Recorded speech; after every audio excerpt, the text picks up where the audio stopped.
This is Dr. Bev Knox, and you are listening to my psychology tutorials.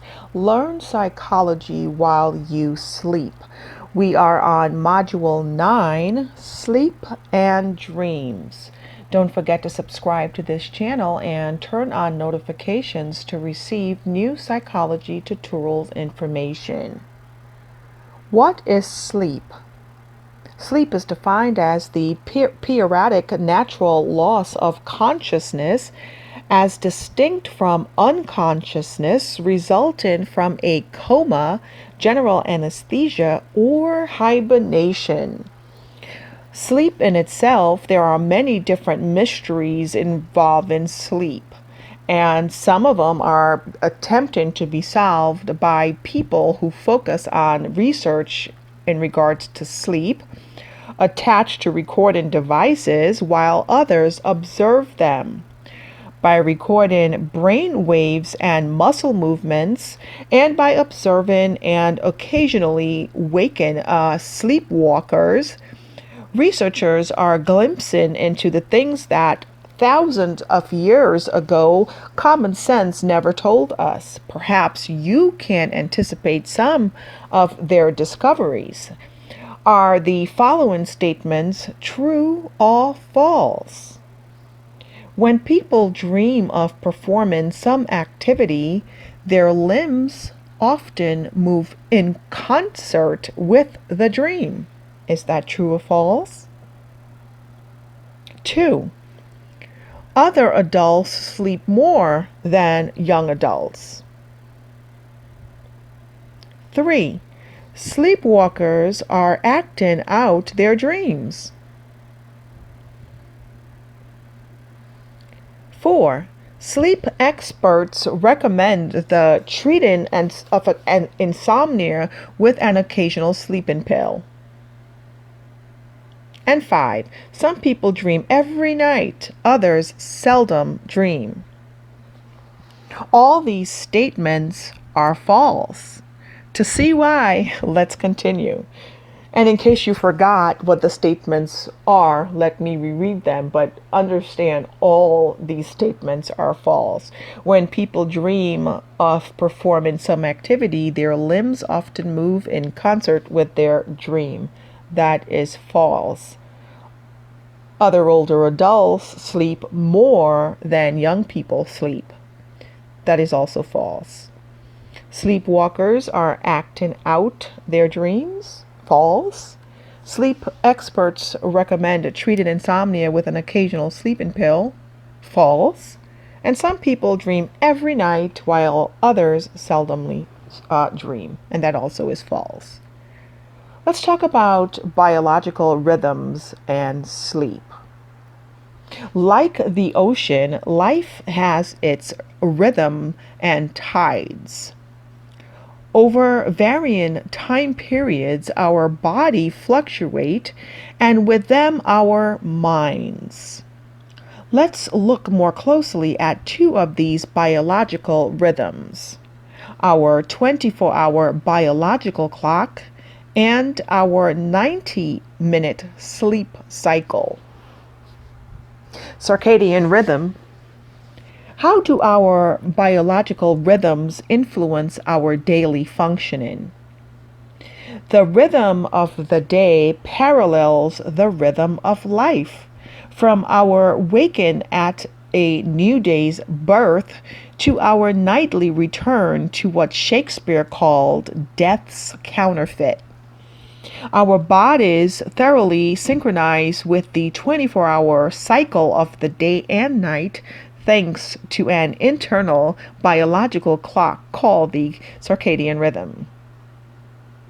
As morning approaches, body temperature rises, then peaks during the day, dips for a time in early afternoon, when many people take siestas or naps, and begins to drop again in the evening. Thinking is sharpest and memory most accurate when we are at our daily peak in circadian arousal.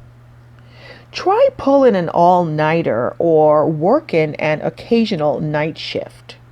You'll feel groggiest in the middle of the night, but may gain new energy when your normal wake-up time arrives. Age and experience can alter our circadian rhythm. Most 20-year-olds are evening energized owls with performance improving across the day. Most older adults are morning loving larks with performance declining as the day wears on. By mid-evening, when the night has hardly begun for many young adults, retirement homes are typically quiet. After about age 20, slightly earlier for women, we begin to shift from being owls to being larks. Women become more morning oriented as they have children, and also they transition to menopause. Morning types tend to do better in school, to take more initiative, and to be less vulnerable to depression. Now let us review the sleep stages. What is the biological rhythm of our sleeping and dreaming stages? Sooner or later, sleep overtakes us and consciousness fades as different parts of our brain's cortex stop communicating. Yet the sleeping brain remains active and has its own biological rhythm. About every 90 minutes, we cycle through 4 distinct sleep stages. This simple fact apparently has unknown until about 8-year-old Armin Arnensky went to bed one night in 1952. His father, a University of Chicago graduate student, needed to test what he had repaired that day, placing electrodes near Armand's eyes to record the rolling eye movement, then believed to occur during sleep. Arnsky watched the machine go wild, tracing deep zigzags on the graph paper. Could the machine still be broken? As the night proceeded and the activity recurred, Arnsky realized that the periods of fast, jerky eye movements were accompanied by energetic brain activity. Awakened during one of his episodes, Armand reported having a dream. Arnsky had discovered that now we know as Rem sleep, REM sleep, also known as rapid eye movement sleep. Similar procedures used with thousands of volunteers showed the cycles where a normal part of sleep. To appreciate these studies, imagine yourself as a participant. As the hours grow late, you feel sleepy and yawn in response to reduced brain metabolism. Yawning, and of course, which can be socially contagious, stretches our neck muscles and increases your heart rate, which increases your alertness. When you are ready for bed, a researcher comes in and tapes electrodes to your scalp, and that of course is to detect your brain waves, on your chin, which is to detect muscle tension, and just outside the corners of your eyes, and that is to detect eye movement. Other devices will record your heart rate, respiration rate, and genital arousal. When you are in bed with your eyes closed, the researcher in the next room sees on the EEG the relatively slow alpha waves of your awake but relaxed state. As you adapt to all the equipment, you grow tired and in an unremembered moment sleep into sleep. The transition is marked by the slow breathing and the irregular brain waves of non-REM stage 1 sleep. Using the American Academy of Sleep Medicine classification of sleep stages, this is called NREM1. In one out of his 15,000 research participants, William Dement in 1999 observed the moment the brain's perceptual window to the outside world slammed shut. Dement asked a sleep-deprived young man with eyelids taped open to press a button every time a strobe light flashes in his eyes, about every 6 seconds. After a few minutes, the young man missed one. Asked why, he said, because there was no flash. But there was a flash. He missed it because, as his brain activity revealed, he had fallen asleep for 2 seconds, missing not only the flash 6 inches from his nose, but also the awareness that the abrupt moment of entry into sleep. During this brief NREM1 sleep, you may experience fantastic images resembling hallucinations, sensory experiences that occur without a sensory stimulus. You may have a sensation of falling, at which any moment your body may suddenly jerk, or a floating weightlessly experience. These sensations may later be incorporated into your memories. People who claim to have been abducted by aliens often shortly after getting into bed commonly recall being floated off or pinned down on their beds. You then relax more deeply and begin about 20 minutes of NREM2 sleep, with its periodic sleep spindles, bursts of rapid rhythmic brain activity. Although you could still be awakened without too much difficulty, you are now clearly asleep. When you transition to the deep sleep of NREM3, during this slow wave sleep, which lasts for about 30 minutes, your brain emits large, slow delta waves, and you are hard to awaken. It is at the end of the deep, slow wave NREM3 sleep that children may wet the bed. Now let's go over REM sleep, or REM sleep. About an hour after you first fall asleep, a strange thing happens. Rather than continuing in deeper slumber, you ascend from your initial sleep dive, returning through NREM2, where you spend about half an hour of your night.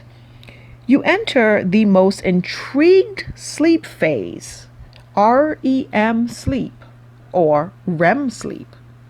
For about 10 minutes, your brain waves become rapid and saw-toothed, more like those of the nearly awake REM1 sleep. But unlike NREM1, during REM sleep, your heart rate rises, your breathing becomes rapid and irregular, and every half minute or so, your closed eyes dart around in momentary bursts of activity. These eye movements announce the beginning of a dream, often emotional, usually story-like, and richly hallucinatory. Because anyone watching a sleeper's eyes can notice these REM bursts, it is amazing that science was ignorant of REM sleep until 1952. too. Except during very scary dreams, your genitals become aroused during REM sleep. You have an erection or increased vaginal lubrication and clitoral stimulation, regardless of whether the dream's content is sexual. Men's common morning erection stems from the night's last REM period, often just before waking. In young men, sleep-related erections outlast REM periods, lasting 30 to 45 minutes on average. A typical 25-year-old man, therefore, has an erection during nearly half his night's sleep. A 65-year-old man for 1/4. Many men troubled by erectile disorder have sleep-related erections, suggesting the problem is not between their legs. Your brain's motor cortex is active during REM sleep, but your brainstem blocks its messages. This leaves your muscles relaxed, so much so that except for an occasional finger, toe, or facial twitch, you are essentially paralyzed. Moreover, you cannot easily be awakened. This immobility may occasionally linger as you awaken from REM sleep, producing a disturbing experience of sleep paralysis. REM sleep is thus sometimes called paradoxal sleep.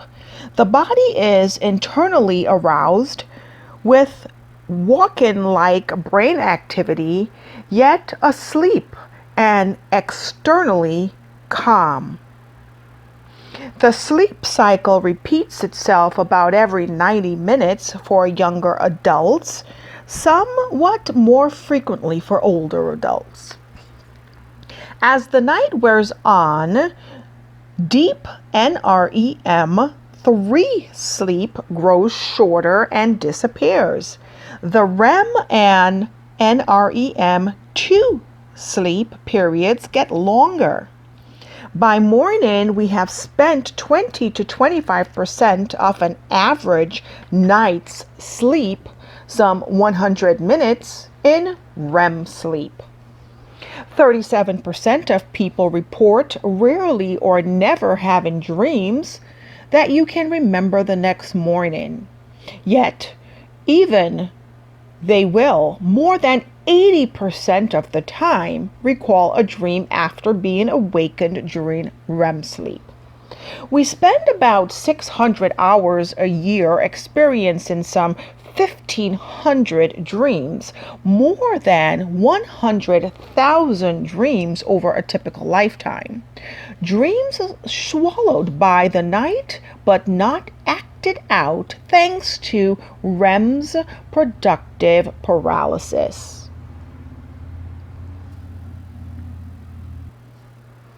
What affects our sleep patterns?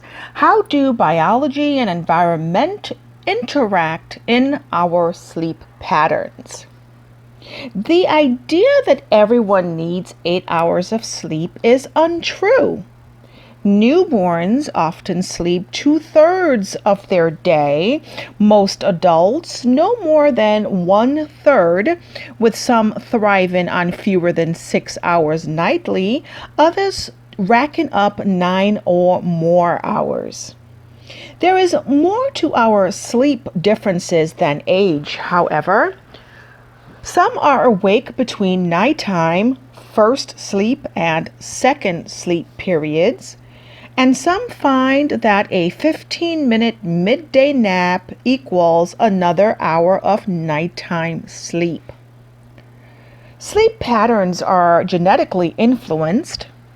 In studies of fraternal and identical twins, only the identical twins had strikingly similar sleep patterns and deviations. Researchers are discovering the genes and regular sleep in humans and animals.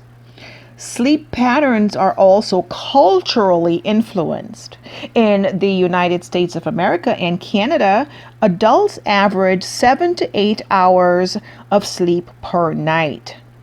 The National Sleep Foundation often cites 8 hours per night of sleep for the average adult. Bright morning lights, the circadian clock by activating light-sensitive retinal proteins. These proteins control the circadian clock by triggering signals to the brain. The SCN does its job partly by causing the brain's pineal gland to decrease its production of the sleep-inducing hormone. Sleep often eludes those who stay up late and sleep in on the weekends and then go to bed earlier on Sunday evenings in preparation for the new work week. Like New Yorkers whose biology is on California time, they experience social jet lag. For North Americans who fly to Europe and need to be up, their circadian rhythm cries, "Sleep, sleep." Bright light helps reset the biological clock. Why do we sleep? What are sleep functions? So, our sleep patterns differ from person to person, but why do we have this need for sleep? Psychologists believe sleep may exist for 5 reasons. The first one being sleep protects. When darkness shuts down the day's hunting, food gathering, and travel, our distant ancestors were better off asleep in a cave out of harm's way. Those who didn't try to navigate around dark cliffs were more likely to leave descendants. This fits a broader principle, for species pattern tends to suit its ecological niche, says Siegel in 2009. Animals with the greatest need to gaze and the least ability to hide tend to sleep less. Animals who sleep less with no ill effects during times of mating and migration, for example, these animals sleep all patterns of time. Number 2, why do we sleep? Sleep helps us recuperate. It helps restore the immune system and repair brain tissue. Bats and other animals with high waking metabolism burn lots of calories, producing a lot of free radicals, molecules that are toxic to neurons. Sleeping gives a lot of rested neurons time to repair themselves, while pruning or weakening unused connections. Sleep also enables house cleaning. Studies of mice show that sleep strips the brain of toxic metabolic waste products. Think of it this way. When consciousness leaves your house, workers come in for a makeover saying, "Good night, sleep tidy." Number 3, sleep helps restore and rebuild our fading memories of the day's experiences. Sleep consolidates our memories. It reactivates recent experiences stored in the hippocampus and shifts them for permanent storage elsewhere in the cortex. 4, sleep feeds creative thinking. Dreams can inspire noteworthy artistic and scientific achievements, such as the dreams that clued chemist Auguste Quetelet to the structure of benzene, and medical researcher Carl Alvin in 2011 to invent the vaccine patch. More commonplace is the boost that a complete night's sleep gives our thinking and learning greater capacity. After working on a task, when sleeping on it, people solve difficult problems more insightfully than do those who stay awake. They also are better at spotting connections among novel pieces of information. To think smart and see connections, it often pays to ponder on a problem just before bed and then sleep on it. And you hear people say that often. Why don't you sleep on it and make a decision in the morning? Well, this is what they mean. Sleep feeds creative thinking. Number 5, sleep supports growth. During deep sleep, there are certain glands that release growth hormones that is necessary for muscle development. As we age, we release less of this hormone and spend less time in deep sleep. A regular full night's sleep can also dramatically improve your athletic ability. Report James Moss and Rebecca Robbins in 2010. All rested athletes have faster reaction times, more energy, and greater endurance. And teams that build 8 to 10 hours of daily sleep into their training show improved performance. Sleep deprivation and sleep disorders. How does sleep loss affect us, and what are the major sleep disorders? When our body yearns for sleep but does not get it, we begin to feel terrible. Trying to stay awake, we will eventually lose. In this tiredness battle, sleep always wins. Effects of sleep loss. Today, more than ever, our sleep patterns leaves us not only sleepy but drained of energy and feeling of well-being. After a succession of 5-hour nights, we accumulate a sleep debt that need not be entirely repaid but cannot be satisfied by one long sleep. The brain keeps an accurate account of sleep debt for at least 2 weeks. Obviously, then, we need to sleep. Sleep commands roughly 1/3 of our lives, some 25 years on average. Allowed to sleep unhindered, most adults will sleep at least 9 hours a night. With that much sleep, we awaken, refresh, sustain better moods, and perform more efficient and accurate work. College and university students are especially sleep deprived.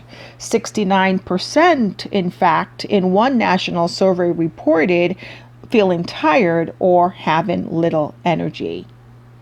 On several or more days in the last 2 weeks, these same students sleep less also predicts more conflicts in friendships and romantic relationships. In another survey, 28% of high school students acknowledged falling asleep in class at least once a week. The going needn't get boring before students start snoring. Sleep loss is also a predictor of depression. Researchers found from an average of 12 to 18 years old that those who slept 5 or few hours a night had a 71% chance of depression. Sleep-deprived students often function below their peak, and they know it. 4 in 5 teens are 3 in 5 18 to 29-year-olds wish they could get more sleep on a weekly basis. Okay, sleep deprivation has consequences, so let's go over those.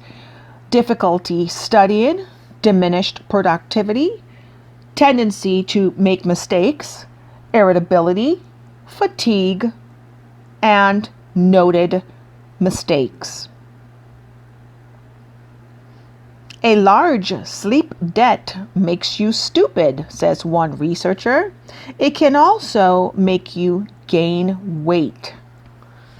Sleep deprivation increases a hunger arousing hormone and decreases its hunger suppressing partner. Sleep deprivation decreases metabolic rate, a gauge of energy used. Sleep deprivation increases cortisol, a stress hormone that simultaneously the body to make fat. Sleep deprivation enhances limbic brain responses to the mere sight of food and decreases one's inhibition. Thus, children and adults who sleep less are larger or overweight, more overweight than average. Sleep also affects our physical health. When infections do set in, we typically sleep more, boosting our immune cells. Sleep deprivation can suppress immune cells that battle viral infections and cancer. Sleep deprivation slows reactions and increases error in visual attention tasks similar to those involved in screening airport baggage, performing surgery, and reading X-rays. Stanley Coren capitalized on what is, for many North Americans, a semi-annual sleep manipulation experiment, the spring forward to daylight savings time and fall backward to standard time. Tired people have trouble concentrating, which leads to more cyberloafing, fidgeting away online. Another study showed sleep-deprived students compared to well-rested students spending more time cyber-floating during a 42-minute video lecture. Major sleep disorders. And I'm not going to go in depth about the sleep disorders. I will do so in my abnormal psychology learning tutorials when I go over sleep disorders, but I'm just going to give the short definition of a few. Insomnia. Insomnia is the reoccurring problems in falling or staying asleep. And this is something you, the learner, have to realize. It's not one or the other. It's not falling asleep and staying asleep. It could be one or the other. So insomnia, reoccurring problems in falling or staying asleep. And a great example I like to give in my classrooms is that imagine your head hitting the pillow at 10 o'clock p.m. and you have to wake up at 6 in the morning to start your day. You're out. You fall asleep immediately at 10 p.m.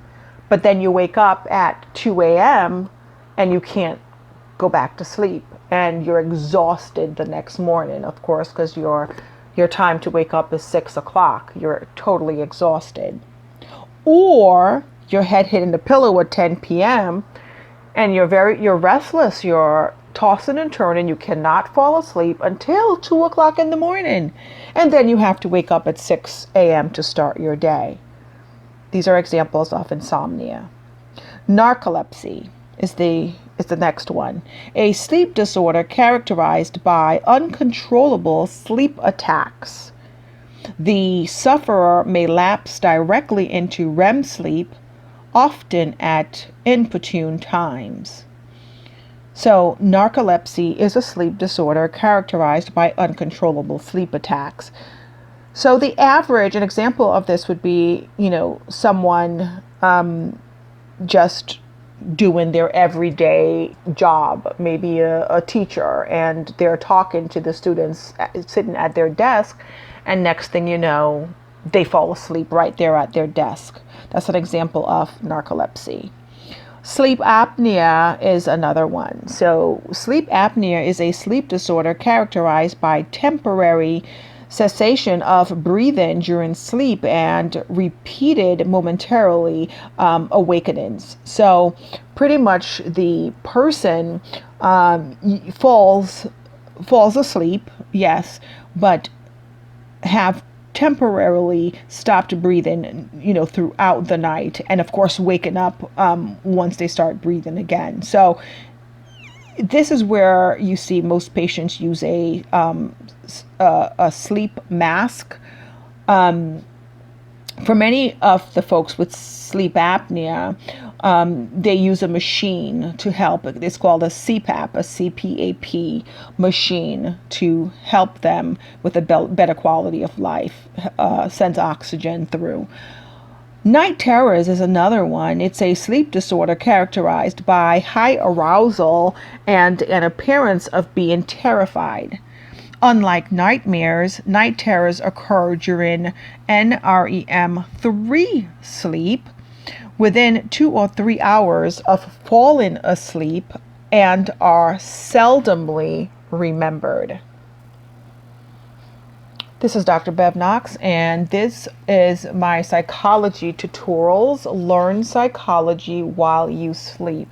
Don't forget to subscribe to this channel and turn on notifications to receive all new psychology tutorial information.